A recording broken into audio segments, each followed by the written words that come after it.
Hey everybody, welcome to the Sky Lounge. This is Sky High, episode number 5. Boys and girls, I go through a lot of depressing sports shit right now, so brace yourselves, or if you want to leave, just fucking leave. I don't even give a shit at this point, but if you're ready for some downright sad and heartbreaking shit, here we go! Barry FC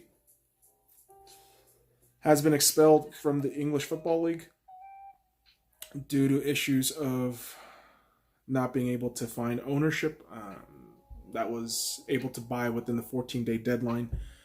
It's really unfortunate. 125 years in the Football League, and now they are expelled because of just piss poor management, incompetence from top to bottom. And unfortunately, they couldn't translate any of that into wins on the pitch. Matches got delayed, postponed many times, and it sucks. It sucks seeing stuff like that, especially within the beautiful game of football, and it affects the community. It absolutely does. I mean, you see videos of these folks just talking about what this club means to them, and obviously there's gonna be internet nerds, internet keyboard warriors. This team only has 5,000 seats. This fucking sucks. You can't qualify that as being a fan. Fuck you, dude. To them, that team means everything.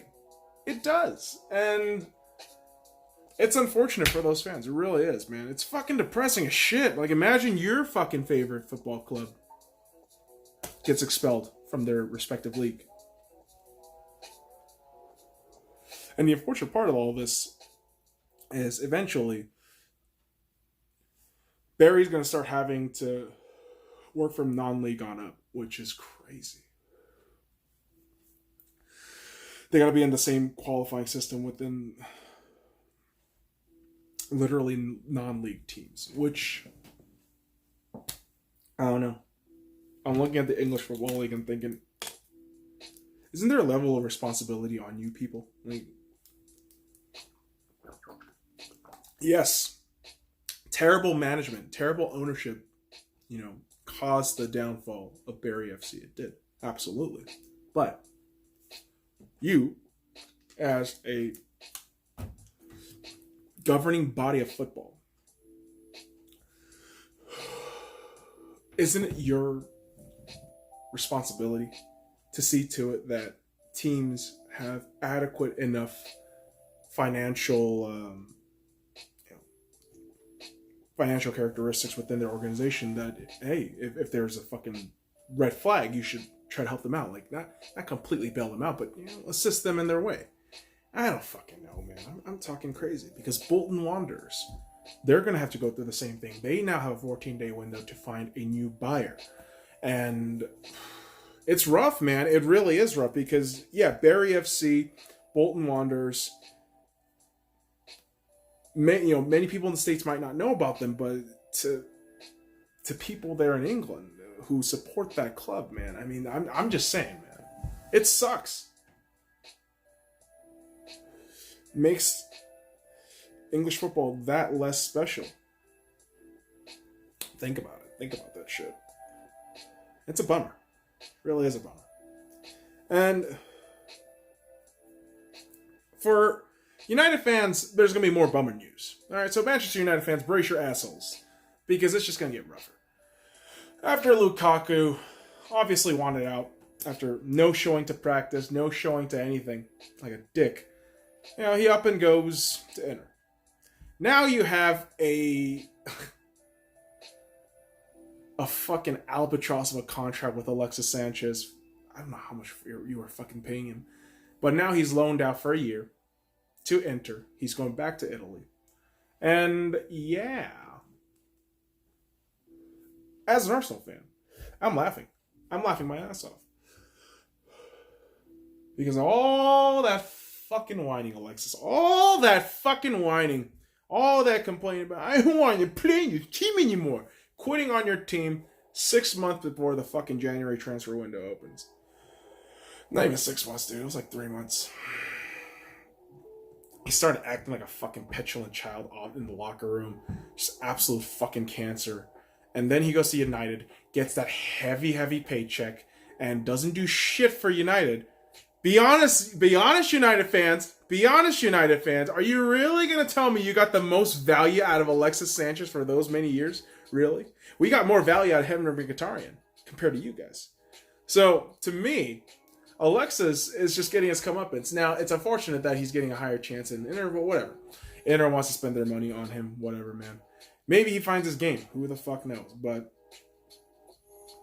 you complained all those fucking years. All those times. Oh, I'm not getting help.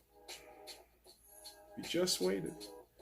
You could have played next to Aubameyang. You could have played next to Lacazette. You did play next to Lacazette. And you were still being a petulant child. So fuck you. You're gone. I still have your jersey. 2 of them, in fact. 2 number 17s. You know why I treasure them? You know why I treasure those Alexis Sanchez jerseys? Because those remind me of a time where Alexis was a great servant to Arsenal. That short span of 2-3 years. And then you spat on it like a dick. So, yeah, not really sorry for you. It's kind of laughing here. Just thinking, oh, good. Not my problem anymore. Still United's problem on their fucking pay shit. Are you guys paying for half? Like, ooh. Paying for half of Alexis Sanchez. Jesus fucking Christ. Yeah, I know. He's a human being. And yeah, I like his dogs. I'm not going to besmirch the babies. They're puppies. I'm not going to do that shit. But as a player, he acted like a cunt on his exit. And yeah, dude, I'm not an idiot. You know what great things Alexis Sanchez does for his community in Chile? You know how amazing that man is to his community? It's unbelievable. He gives back. It's great. And I'm not denying any of that shit. I'm not. I'm really not. That's why I was a huge fan of his. But again, when you spit on your team like this, the way you exited, and the way you wanted to leave, and the way you just you permeated this fucking cancer in the locker room. Oh, God, dude. Like, get out. And you did. And we got back Mkhitaryan. So, I ain't even mad anymore. I'm just like, oh, cool. Man, cool. We got a good deal. Inter's getting a good deal. United's kind of fucked in the middle. So, it's kind of the way I like it. Dick thing to say, but yeah, I don't care. I don't really care. Because like I said, I'm very tribal with my teams. If I'm not cheering for the Lakers, the Dodgers, the Seahawks, the Golden Knights, or the Arsenal, I don't care.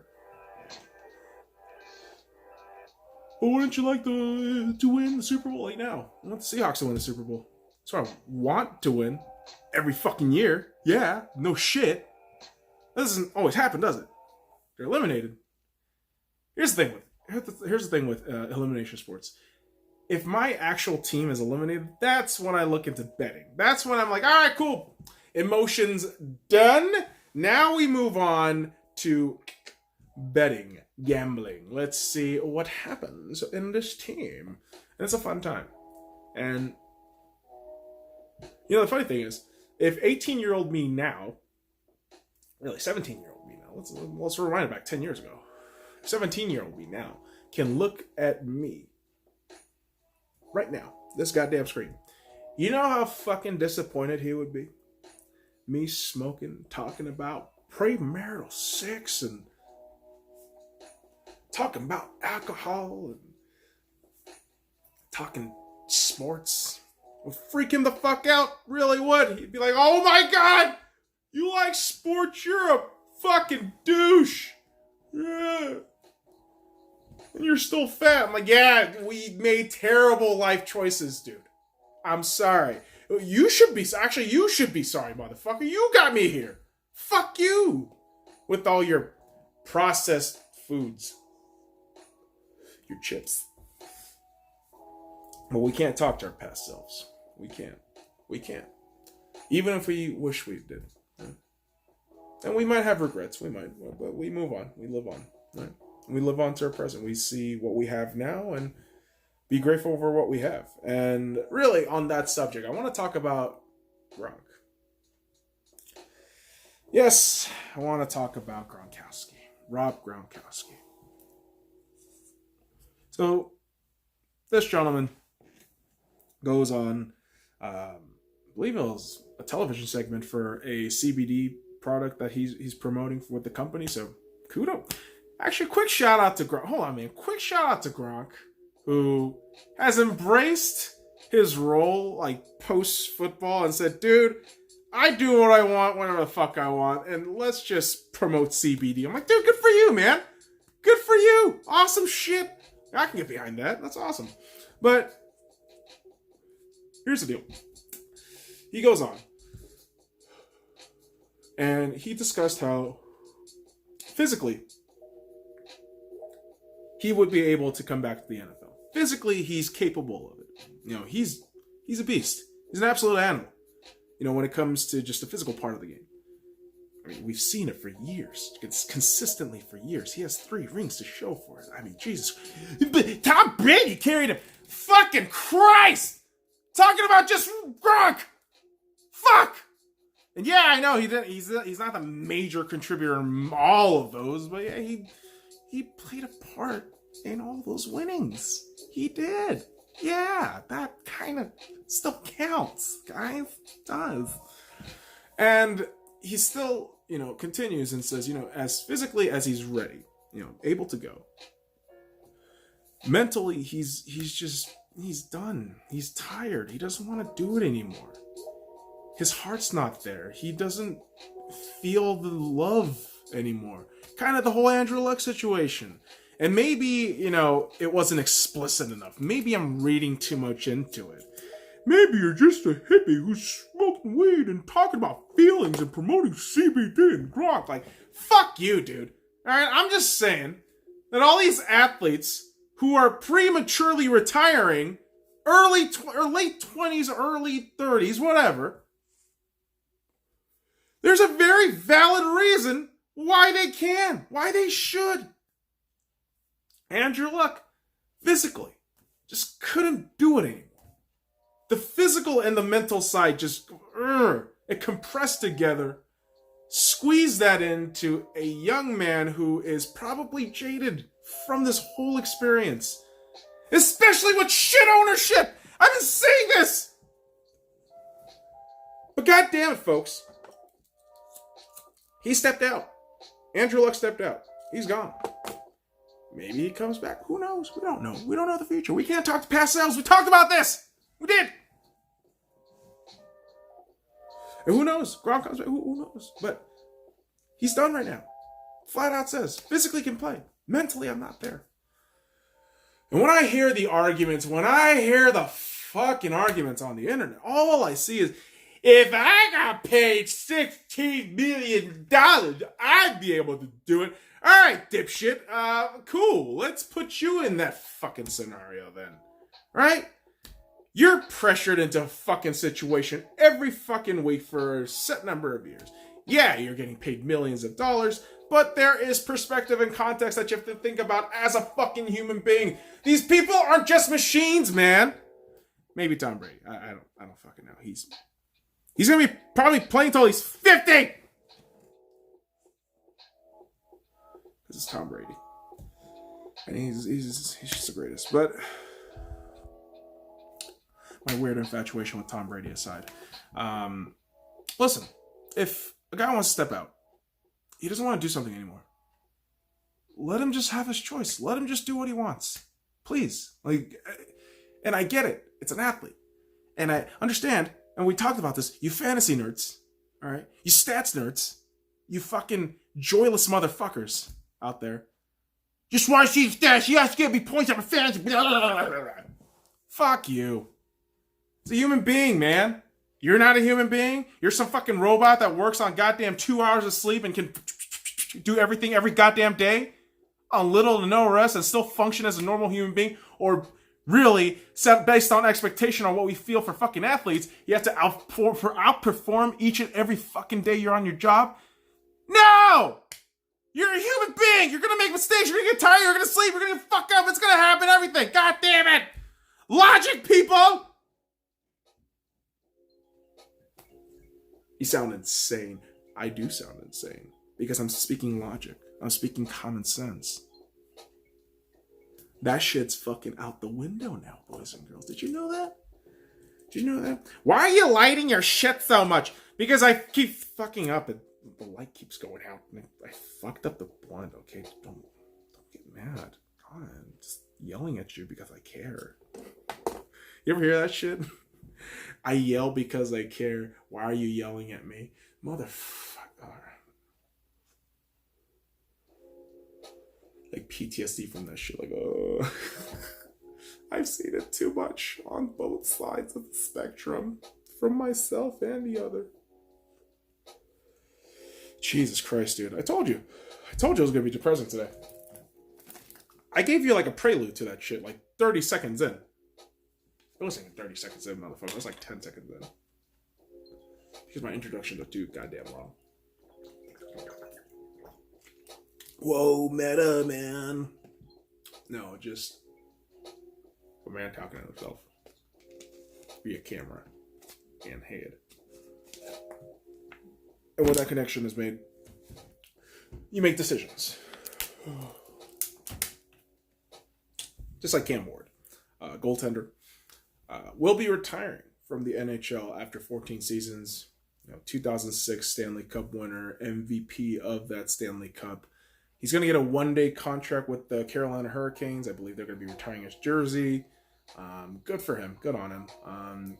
Illustrious career, relatively speaking, within the realms of all goaltenders. And yeah, I mean, I'm not a fucking hockey expert, but goddamn it, man, like a great fucking player is leaving the game. So kudos to whatever he does next in his life. If he wants to promote CBD, if he wants to, become architect, just like what Andrew Luck can potentially do, or if he just wants to flex his shit, I don't know, man. Do whatever you want to do. You see like some of those dudes like do fucking bodybuilding contests and you're like, oh shit, that is fucking nuts. Like, how do you fucking do that? And then you got those fucking ignorant apes. They just fucking look at the steroids. You suck, you steroids. And you're probably that really fat piece of shit who was like 50 fucking pounds overweight with like 3 fucking chins with fucking jowls drooping out of your fucking face looking like an ass and a vagina at the same time. How the hell this fucking happens? I don't goddamn know. I'm not a fucking biologist, but same motherfuckers who are spewing about, hey, steroids, you don't get that.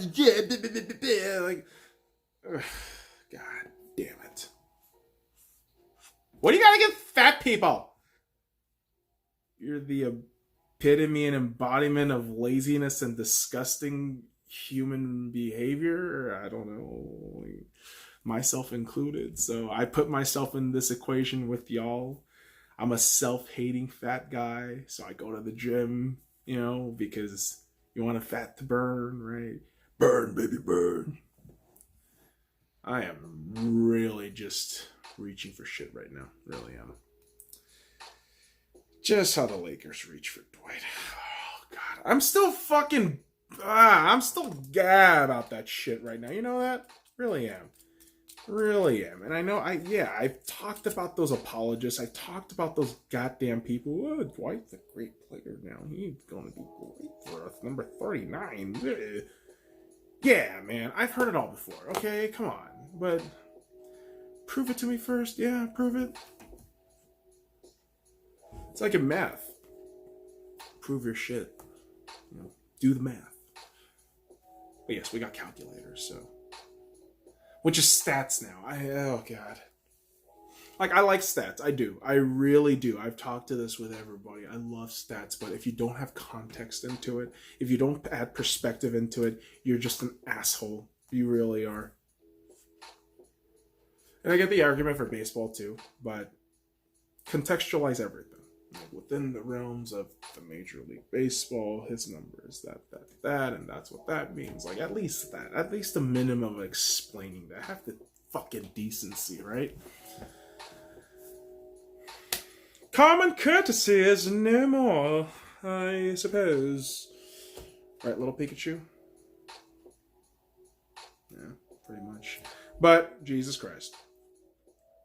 I've bitched enough. I've bitched enough at this point. Like, I'm like, ugh, I don't need that negative shit right now. So, let's end off on that, on positive Pikachu. Hooray. So, boys and girls, follow me at the Sky Lounge. All the links in the description below. Like, comment, subscribe for more daily contents. Now, fuck off.